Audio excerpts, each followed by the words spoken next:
Bonjour à tous, je suis Arnaud Yolalen, je suis le PDG de Numalis, une entreprise qui travaille sur le domaine de l'intelligence artificielle. Et j'ai le plaisir aujourd'hui d'animer une table ronde avec deux colonels de qualité pour parler de deepfake. Alors pourquoi on en parle? Qu'est-ce que ce sont que des deepfakes? Où est-ce qu'on va avec cette technologie? L'objectif, voilà, c'est de débattre un peu de tous ces sujets avec deux intervenants de qualité que je vais présenter rapidement.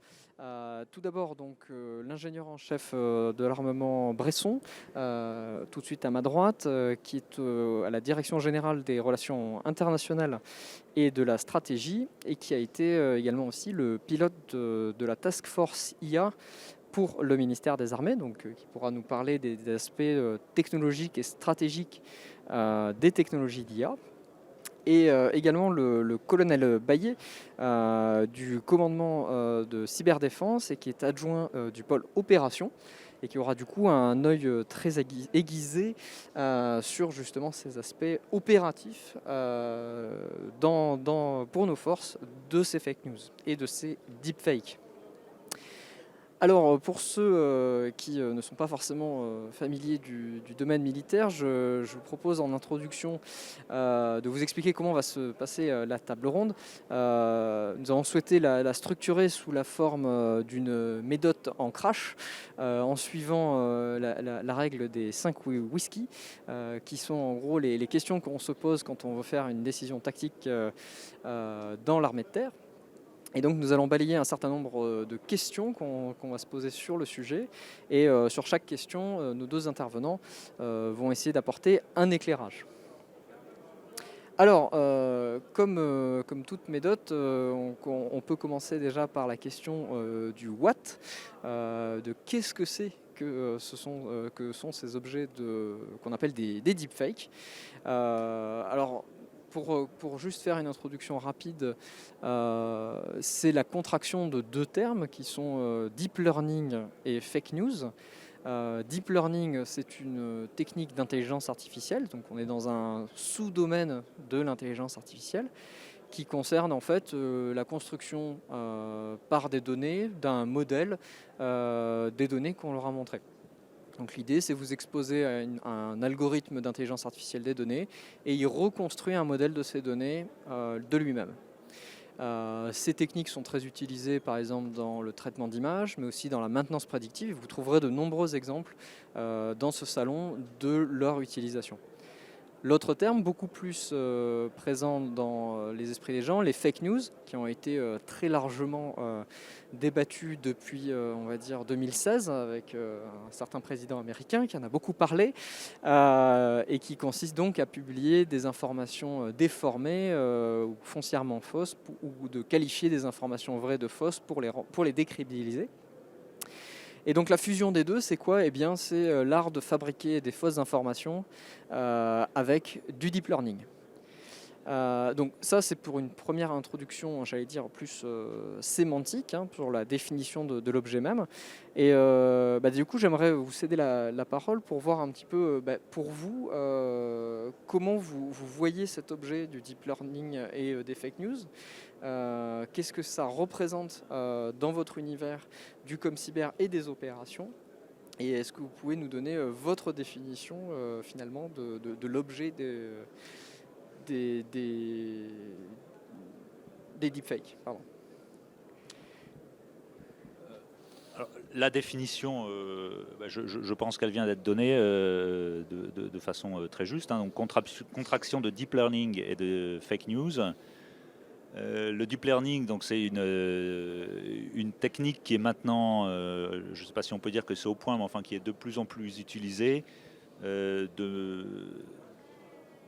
qui est avec le temps de mieux en mieux comprise, même s'il reste beaucoup de choses à comprendre, pour essayer justement de bâtir des algorithmes capables d'extrapoler des choses qu'on leur a apprises. Et les fake news, le nom l'indiquait aussi, donc il s'agit de déformer la vérité en faisant croire des choses fausses ou en décrédibilisant des choses vraies. Et on l'a vu, donc les exemples de deepfake, on en voit régulièrement dans les médias. En fait, on s'aperçoit que ça peut être relativement facile de fabriquer des deepfakes avec donc en ce qui concerne une vidéo par exemple ou avec du deep learning. Alors il faut quand même un nombre en entrée un nombre suffisant d'images du visage de quelqu'un sous un peu tous les aspects, j'allais dire, pour que le deep learning puisse apprendre à extrapoler le visage de la personne pour pouvoir ensuite l'incruster dans des vidéos et remplacer le visage de quelqu'un par le visage d'un autre. Ça, on parle de vidéo. On pourra faire ensuite la même chose avec l'audio et obtenir des choses qui sont parfois un peu déstabilisantes lorsqu'une personne que l'on reconnaît et que l'on voit faire ou dire complètement le contraire de ce qu'on a l'habitude de l'entendre dire. Et c'est tout à fait possible, encore une fois, avec des techniques d'intelligence artificielle pour faire ce remplacement de motifs, par exemple le visage, dans une vidéo.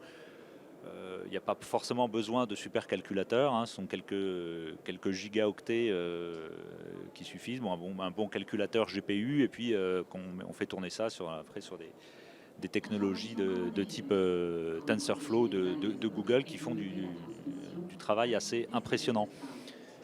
Et pour l'audio, c'est pareil, il y a différentes applications qui permettent de moduler, de remplacer des mots par d'autres dans une audio, de changer le ton d'une voix ou d'imiter une voix humaine à partir d'une voix existante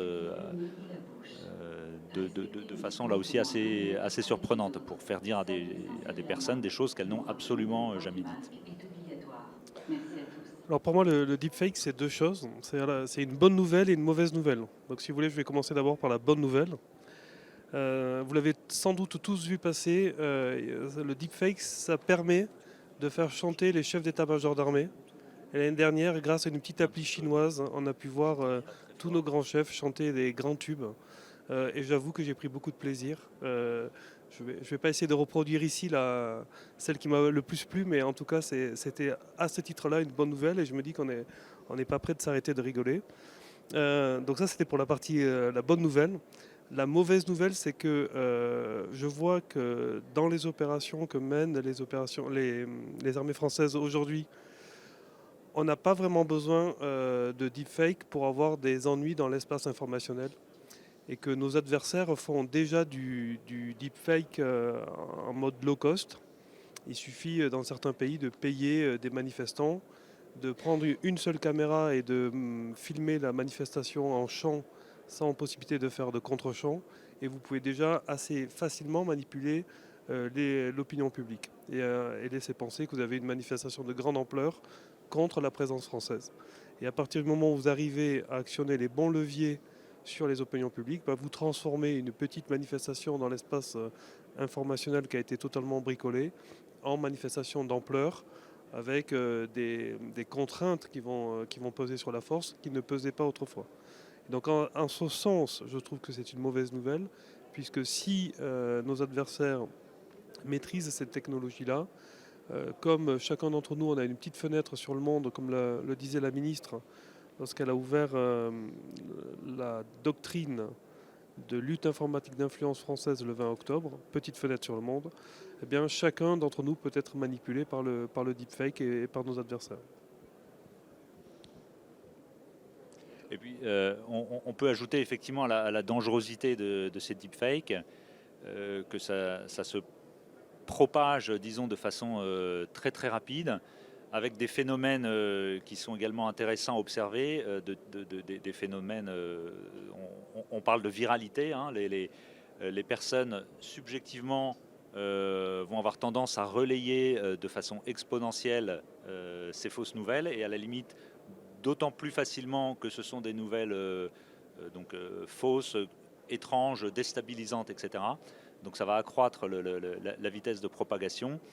On sait aussi que ça joue sur l'émotionnel, que ça joue sur la mémoire, et qu'avec le temps, le cerveau ne retient pas de la même façon les informations qui sont biaisées ou qui sortent un peu de la norme, et donc il opère une sorte de mémoire sélective. Et donc évidemment, lorsque c'est bien orchestré, lorsque c'est bien manipulé, ça permet une propagation et donc un impact enfin une propagation très rapide et un impact qui peut être difficile à contrer. Alors justement, là, la propagation, c'est justement le lien avec le cyberespace, ce qui nous amène à la question du where, où se situe finalement le risque posé par les deepfakes. Alors comment vous voyez-vous le lien consubstantiel entre le cyberespace qui est en train de s'infiltrer dans tous les domaines d'opération et la montée de ce risque de deepfake qui pourrait se propager de manière virale, comme vous le disiez, dans ce cyberespace.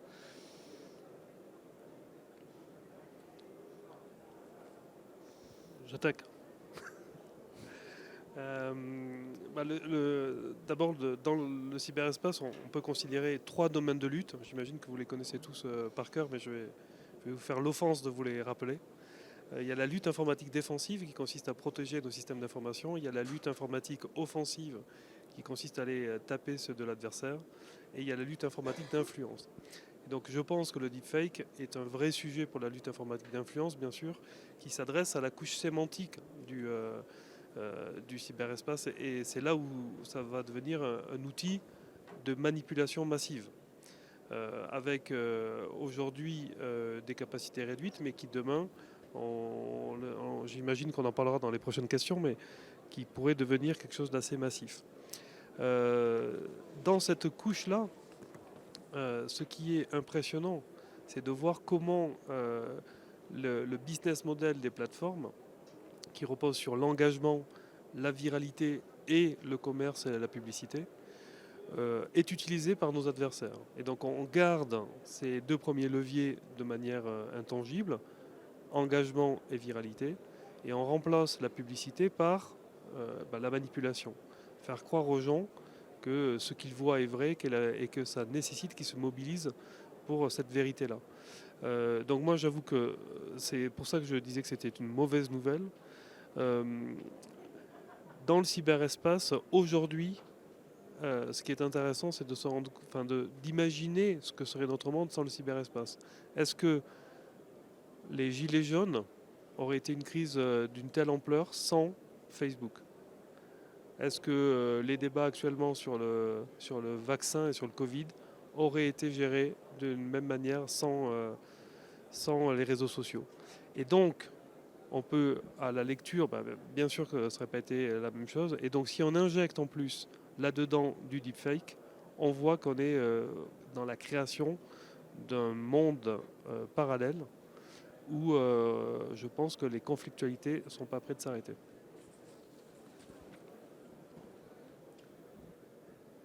Alors, le champ informationnel,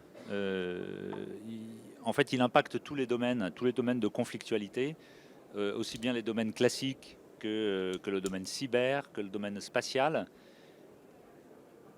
Et tous ces champs de conflictualité, entendons par là tous ces domaines où les conflits peuvent se déclencher et peuvent se mener, tous ces champs ont une très forte dépendance au cyberespace et à l'informationnel. Et donc, ce ne sont pas les seuls évidemment à avoir cette dépendance informationnelle. Tous les domaines d'activité sont également dépendants du champ informationnel. On a parlé du domaine de la santé, des transports, des approvisionnements. Donc les deepfakes potentiellement sont absolument partout. En matière de conflictualité, la dépendance au cyberespace fait qu'on peut s'attendre à ce que se déclenchent des conflits dus à la propagation de deepfakes. Parce que des fausses informations, des trucages auront provoqué ce qu'on appelle des phénomènes d'escalade conflictuelle qui font que après des phénomènes de compétition, de contestation et d'opposition entre des puissances se déclenchent des conflits. Ça peut valoir aussi bien dans le champ physique, dans le champ cyber. Ça peut être vrai Ça peut être vrai dans le spatial. On peut imaginer des deepfakes dans l'espace qui vont propager des fausses informations concernant des satellites, concernant des débris de satellites. C'est un gros sujet, les débris satellitaires, ou concernant des manœuvres inamicales entre des satellites ou des objets dans l'espace. Ça peut très bien mener à une guerre de l'information au sujet de ce qui se passe au-dessus de nos têtes et pourquoi pas à des conflits. Moi, je vois que j'imagine bien ce que vous dessinez, parce que dès aujourd'hui, en fait, nos adversaires utilisent des manipulations assez grossières pour n'importe qui d'assez acquis aux opérations et à l'armée française. On arrive à reconnaître ce que c'est qu'un VAB, d'autres types de véhicules blindés. Avec des manipulations assez grossières, on nous fait dire que l'armée française pille les mines d'or dans tel pays d'Afrique, est engagée dans tel territoire, a écrasé, etc. Et en fait, ça marche assez bien. Et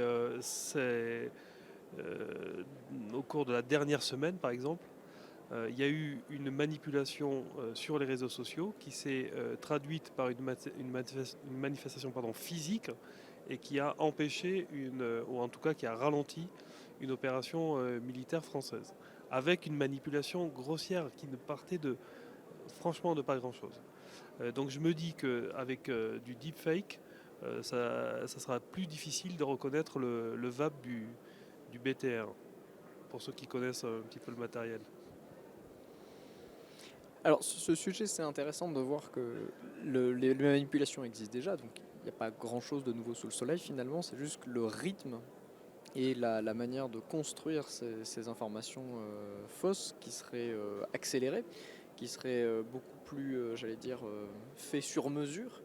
Est-ce qu'on peut imaginer du coup dans l'objectif, dans le why que pourrait avoir le sujet des deepfakes, ça serait donc de pouvoir faire une guerre permanente en continu, comme l'information en continu, ça serait du deepfake en continu, pour déstabiliser des opérations en cours. Et non pas de juste faire des one-shots d'attaques cyber, mais de carrément faire une manœuvre permanente de déstabilisation. Est-ce que ça pourrait être le why du deepfake ? Ce que je trouve très intéressant dans les réseaux sociaux, c'est de discuter avec les adolescents. Alors je ne sais pas s'il y a des adolescents dans la salle. En tout cas, j'imagine que certains d'entre vous, si j'en vois une au fond, mais j'imagine que certains d'entre vous sont les parents d'adolescents. Ce qui est intéressant, c'est que sur les réseaux sociaux, ce qu'ils voient devient vérité. Et c'est leur vérité à eux. Et d'ailleurs, ça crée des normes, le bien, le mal, etc. Tout ça, c'est quand même très relatif à leur consommation des réseaux sociaux. Et ce qu'ils pensent devient une vérité et ils sont capables de l'exprimer et leur voix compte. Donc le jeu est au centre du jeu. Ce qui est intéressant avec ça, c'est que du coup, ça crée une sorte de monde parallèle qui est finalement assez peu connecté à la vraie vie. Et j'imagine que si on est capable d'accélérer la production de deepfake, de fake news, bien construite, en quantité et en qualité, je trouve que l'objectif, c'est de créer un monde parallèle. L'objectif pourrait être de créer un monde parallèle dans lequel tout est négociable, tout est relatif, et rien n'est finalement très vrai et pas connecté en tout cas à la vraie vie. Ce qui est intéressant aussi à observer, c'est, alors on l'a dit, l'accélération du tempo dans la production de ces informations et de cette surinformation.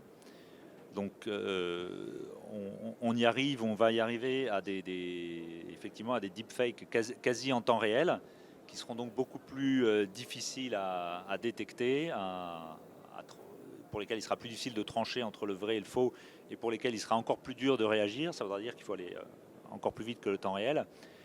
Il y a une sophistication évidemment des trucages par l'utilisation d'algorithmes d'intelligence artificielle de plus en plus puissants et sophistiqués.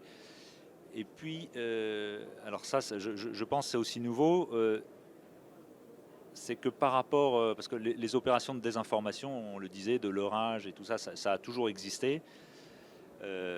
Pendant la Deuxième Guerre mondiale, il y a eu une guerre de l'information. Pendant la guerre froide, il y avait une guerre de l'information.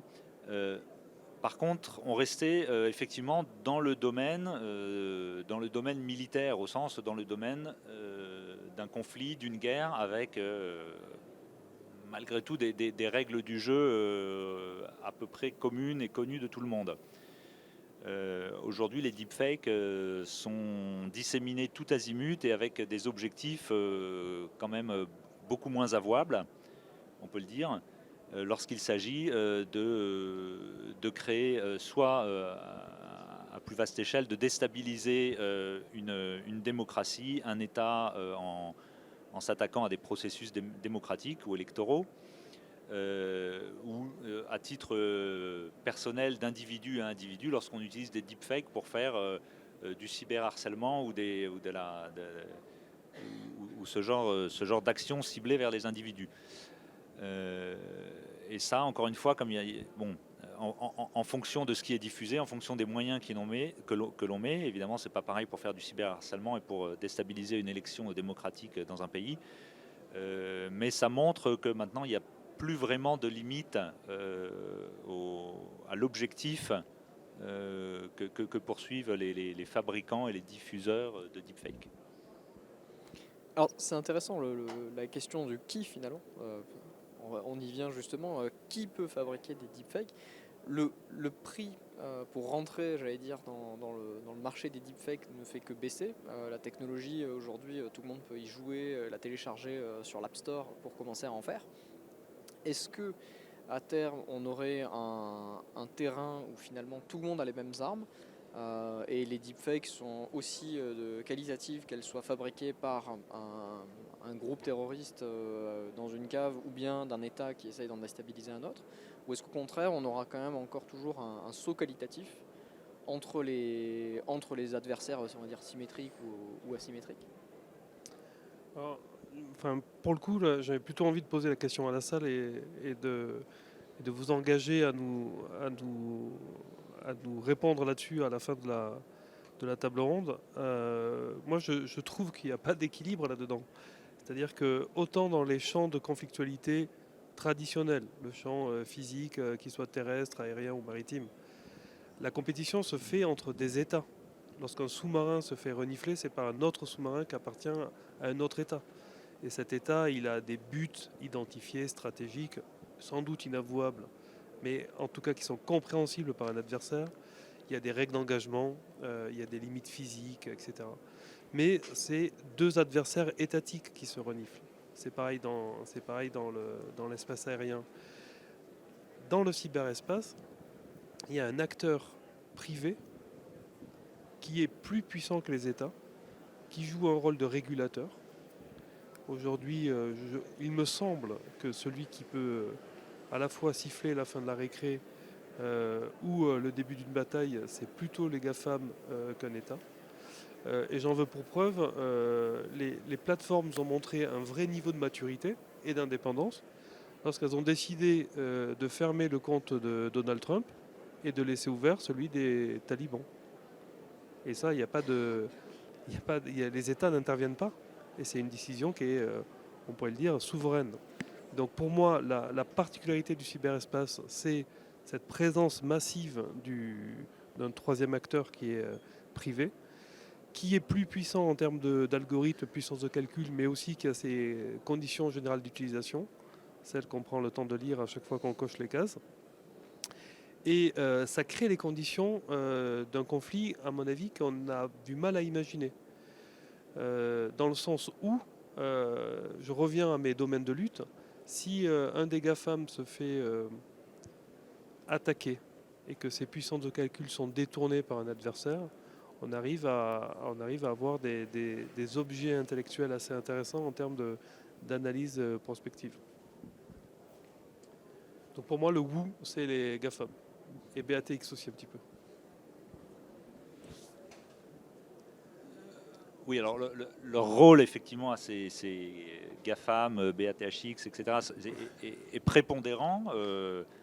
pour toutes les raisons qu'on vient d'évoquer, pour le fait que sans eux, il ne pourrait pas y avoir cette propagation exponentielle des fake news et des deepfakes. Je pense quand même que lorsqu'on veut lutter en matière de guerre informationnelle contre ces deepfakes, il faut aussi, il faut aussi pouvoir remonter autant que faire se peut à la cause et à l'origine du fake. Et ça, en fait, c'est souvent assez difficile. Hein, et c'est comme les cyberattaques, la problématique de l'identification et de l'attribution reste extrêmement difficile parce qu'il est très difficile d'avoir des preuves, des vraies preuves formelles, quoi, au-delà d'une investigation technique ou d'une supputation politique parce qu'on pense que ça arrange tel ou tel acteur. Et donc ça rend très très difficile toute procédure juridique nationale ou internationale suivant les cas dont on parle. En particulier justement lorsqu'il s'agit d'acteurs privés, para-étatiques ou proto-étatiques ou de groupes nébuleux ou terroristes qui utilisent évidemment eux aussi l'arme deepfake pour radicaliser, combattre, fanatiser ou décrédibiliser l'action de nos forces. Juste sur donc, ce point-là, c'est assez difficile cette identification. Ouais, ce qui est intéressant, je trouve, c'est de se demander. Moi, j'essaye de faire des parallèles entre la lutte informatique défensive et la lutte informatique d'influence. Et je trouve que le domaine cybersécurité a fait que la lead est un domaine qui est assez structuré, dans lequel d'ailleurs on voit que c'est un pourvoyeur d'emploi assez massif aujourd'hui. C'est un domaine qui est en plein boom, et dans le public comme dans le privé. Et les concepts, les doctrines, les outils sont assez bien documentés. Dans la L2I, le domaine qui m'occupe, hein, qui nous intéresse aujourd'hui, la lutte informatique d'influence, c'est un peu plus flou. Et il me semble qu'il y a aussi des bonnes nouvelles. C'est-à-dire que je trouve que la France est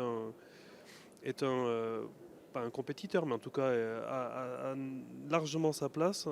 L'écosystème cyber avec des startups hyper intéressantes est présent. Donc je me dis que on aura les moyens de se défendre du deepfake avec des technos françaises un peu souveraines. Et au même titre qu'on sera capable de documenter une attaque informatique classique, on sera capable de documenter une attaque informationnelle. J'imagine que vous connaissez tous l'acronyme APT. Et pour moi, je pense que dans le deepfake, on aura les APM, les Advanced Persistent Manipulators, qui sont le hacker de l'information. Et je disais que c'était une mauvaise nouvelle, mais c'est un peu la théorie du glaive et du bouclier. C'est que autant le glaive se développe, autant je pense que les industriels français, donc il y en a dans la salle, dans le domaine de l'innovation, il y a des choses hyper intéressantes à faire pour nous défendre contre le deepfake. Alors on me fait signe qu'il faut un petit peu avancer si on veut garder un peu de temps pour les questions. La thématique du glaive et du bouclier est toujours appropriée quand on parle de ce type d'attaque. Effectivement, c'est quelque chose qui va évoluer et qui va continuer d'évoluer aussi bien en défensif qu'en offensif.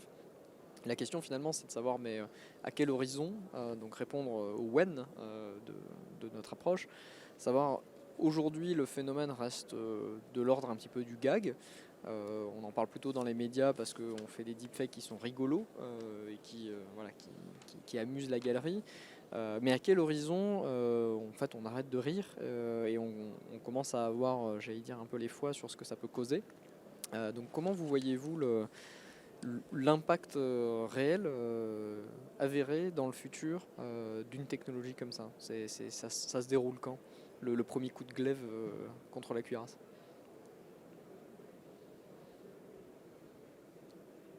Il me semble que c'est un phénomène qui est progressif de toute façon. C'est-à-dire qu'il y a une course incessante entre la sophistication de la défense pour détecter, identifier et corriger ces manipulations et la course à la puissance de calcul du côté de l'attaquant pour passer outre toutes ces mesures et continuer à manipuler. Il me paraît assez difficile de donner une date ou une perspective de date. Peut-être ce qu'on peut se demander, c'est à partir de quand est-ce que le phénomène des deepfakes sera suffisamment répandu et suffisamment fréquent pour qu'effectivement ça soit plus de la rigolade, mais ça soit pris comme un véritable danger par tout le monde. Peut-être est-ce qu'il faudra attendre qu'une élection capote vraiment pour qu'on puisse se dire il faut tout recommencer. C'est à cause d'un certain nombre de manipulations d'informations qu'il y a eu que ça n'a pas abouti, avec potentiellement des émeutes. Est-ce qu'il faudra attendre qu'il y ait des blessés et des morts pour se dire que les deepfakes ont réussi à mettre par terre nos démocraties, nos libertés individuelles, en fait, hein.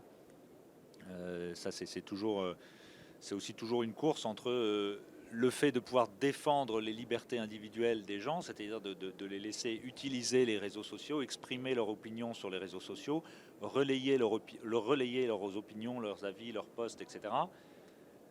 Et en même temps, ne pas se retrouver instrumentalisés ou manipulés par des attaquants qui leur font relayer des fake news à leur insu, en fait. C'est très important que tous les Français puissent exprimer leurs opinions dans le respect mutuel des uns et des autres, mais des opinions sur les réseaux sociaux.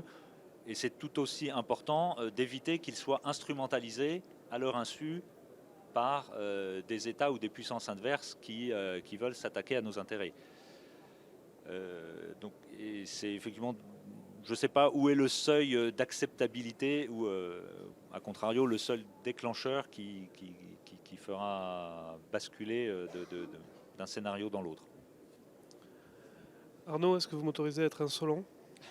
Avec plaisir. En fait, c'est mon côté pas scolaire. En fait, on s'en fout de la question que vous posez, parce que je pense que la réponse, c'est déjà trop tard. C'est-à-dire qu'on sait que ça va arriver. Alors effectivement, on peut discuter de 1 an, 2 ans, 5 ans, 10 ans, je ne sais pas. C'est sûr que quand ça va arriver, ça va être une rupture cognitive massive. Et que la question n'est plus tellement de savoir quand, mais c'est qu'est-ce qu'on fait. Comment on s'organise pour être un État qui est encore un peu cohérent avec du vivre ensemble, etc. Dans un monde qui acceptera un univers parallèle où toutes les vérités seront déjà bonnes à dire et surtout bonnes à être manipulées.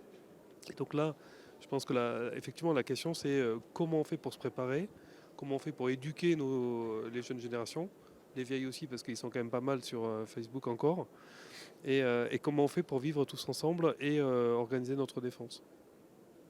Donc il faudra faire une autre conférence pour continuer la méthode et d'autres faire notre MAME pour savoir quelle action concrète on va pouvoir prendre suite à cette menace, quoi. Il nous reste 10 minutes au moins, je pense, 9 minutes, pour prendre quelques questions dans la salle, s'il y en a. Et je vois déjà des mains se lever. Normalement, quelqu'un va venir avec un micro désinfecté que je vois.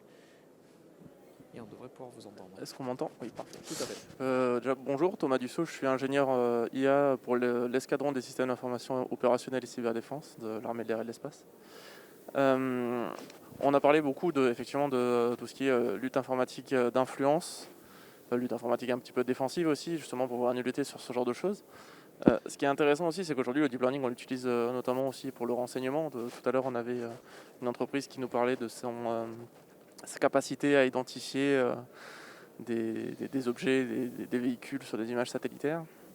On sait aujourd'hui par exemple que ce genre de réseau de neurones peut être facilement dupé par des moyens très très simples. Je pense par exemple avec l'intelligence artificielle de Tesla qui permet de reconnaître des panneaux, où on a réussi à lui faire croire qu'un panneau stop était un panneau 60 miles à l'heure avec juste 3 autocollants.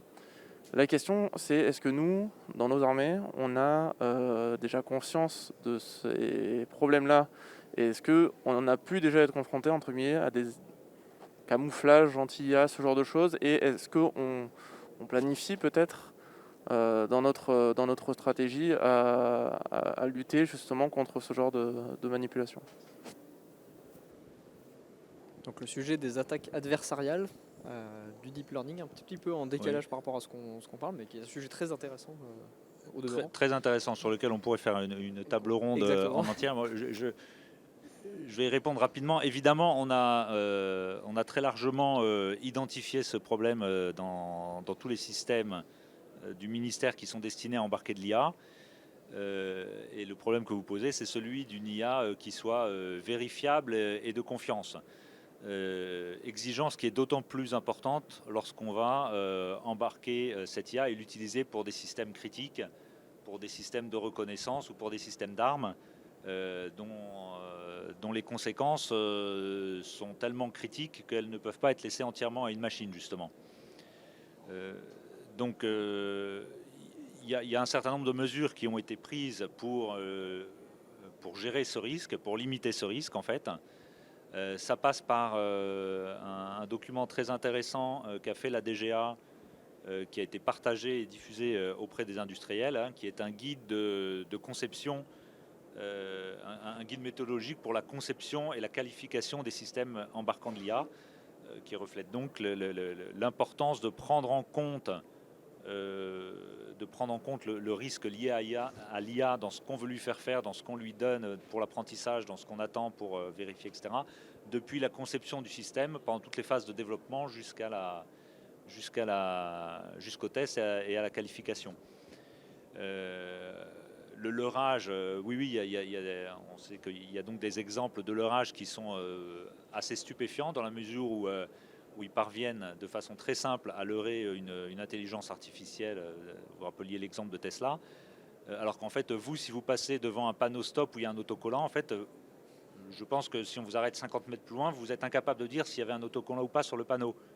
Votre cerveau a vu le panneau et a filtré l'autocollant. Donc il a fait exactement l'inverse de l'IA. C'est assez intéressant ou inquiétant. Et là aussi, on sait qu'il faut se protéger contre ce risque soit d'incidents, soit d'attaques, si ce sont des leurrages volontaires. Et donc, il y a un certain nombre de mesures qui sont mises en œuvre pour éviter, typiquement, lorsqu'on fait apprendre, dans la phase d'apprentissage, pour que l'IA n'apprenne que sur des données qui sont bien cadrées dans un environnement sécurisé. Il est évident qu'une intelligence artificielle ne doit pas commencer à apprendre des choses de façon non contrôlée sur un champ de bataille, alors où elle pourrait avaler des données non maîtrisées et injectées par l'adversaire. L'intoxication des données. Ouais. De l'intoxication de données, voilà. Alors, si on peut juste reboucler la boucle, finalement, ce que vous citez, donc, c'est des attaques adversariales. Ce sont donc des signatures qu'on peut injecter dans les données d'entrée pour forcer le système à faire autre chose qu'il était censé faire. À l'inverse, les deepfakes insèrent aussi leur signature, qui à l'œil nu n'est pas visible. Nous, on voit une personne parler, on voit un humain, mais derrière, il y a une signature algorithmique qu'on peut retrouver dans les données et qui permet du coup de contrecarrer un petit peu l'approche en disant justement, on voit bien que ça a été généré par un algorithme en fait. Donc ça peut être on peut renverser la question de l'adversarialité justement pour détecter les deepfakes. Est-ce qu'il y aurait une autre question dans la salle? Je vois au fond une main se lever. Sinon Thomas, il faut faire l'école de guerre et nous rejoindre à la cyberdéfense. Bonjour, Théo Zangato, je suis doctorant en intelligence artificielle au SGA. Moi j'ai une question, c'est est-ce que finalement le deepfake c'est pas juste un outil de plus et que c'est pas véritablement là le problème, puisque de la désinformation et de la manipulation d'informations il y en a toujours eu, même par rapport, je sais pas, à des clichés qu'on peut prendre par satellite ou par avion. On peut gonfler des faux chars pour faire prétendre qu'il y a plus de chars qu'il y en a. Est-ce que finalement le problème avec le deepfake c'est pas plus l'impact qu'ont les réseaux sociaux dans la viralité et dans la transmission de cette fausse information, plutôt que dans la partie technique qu'apporte le deepfake pour manipuler l'information, puisque finalement c'est qu'un outil de plus qui sert à manipuler. Photoshop, ça existe depuis des dizaines d'années et ça permet aussi de manipuler l'information, mais finalement le deepfake c'est qu'un outil de plus. Oui et non, pour moi. Il y a un chef il y a quelques temps qui m'a demandé qu'est-ce qu'on pouvait faire de plus contre un adversaire dans une zone donnée. Et j'ai dit on fait déjà beaucoup, mais on peut frapper plus, on peut frapper plus fort, on peut frapper plus vite et on peut frapper en dessous de la ceinture, ce qu'on s'était interdit de faire jusqu'à présent. Et pour moi, le deepfake, c'est la réponse un petit peu massive à cette question-là. C'est qu'avec du deepfake, qui est passé à l'échelle et qu'on peut utiliser de manière industrielle, on n'est plus sur la logique d'un outil de plus, on est quand même sur un monde nouveau où on crée un univers supplémentaire dans lequel on frappe plus vite, plus fort et en dessous de la ceinture. Et donc oui, c'est un outil, mais les effets qu'il peut produire à l'échelle industrielle peuvent être quand même assez inquiétants sur les conséquences que cela produira. Oui, pour abonder dans ce sens, effectivement, on peut dire que le deepfake est un outil supplémentaire, mais c'est un outil qui a une telle portée et de telles conséquences qu'on est obligé d'en prendre compte d'une façon un petit peu spécifique. Dans la façon dont on conduit les opérations et également au niveau doctrinal, c'est-à-dire dans la façon dont on conçoit et dont on prépare les opérations. Et il faut savoir qu'il y a une réflexion très importante au ministère des Armées aussi sur ces sujets. Il y a 2 ans environ, où en partant précisément des opérations, en s'intéressant aux opérations qu'on menait dans le cyberespace et les opérations d'influence, les opérations qui pourront inclure des deepfakes ou d'autres outils de ce genre, rentrent dans le cadre de cette réflexion, à savoir comment est-ce qu'on parvient à lutter contre des adversaires qui frappent en dessous de la ceinture, pour reprendre l'expression, et qui se posent moins de questions éthiques et juridiques sur la façon de mener leurs opérations. Comment on réagit, comment on se protège et comment on contre-attaque, tout en respectant, nous, la France, tout en respectant nos valeurs, notre éthique et le droit international. Le droit international, ce qu'on appelle droit international et humanitaire, ou droit de la guerre, c'est donc tout le corpus juridique qui décrit la façon dont les États se font la guerre. C'est dans ce corpus juridique qu'on trouve les notions d'agression armée, de légitime défense, etc. C'est un droit qui a été écrit évidemment pour le monde physique, quand on parle d'attaque de biens, de troupes militaires, de populations civiles, etc. Comment ça doit se projeter et s'interpréter dans le cyberespace? Ça, c'est une vraie question. Il faut savoir, lorsqu'on va mener des opérations offensives, des opérations d'influence, etc.,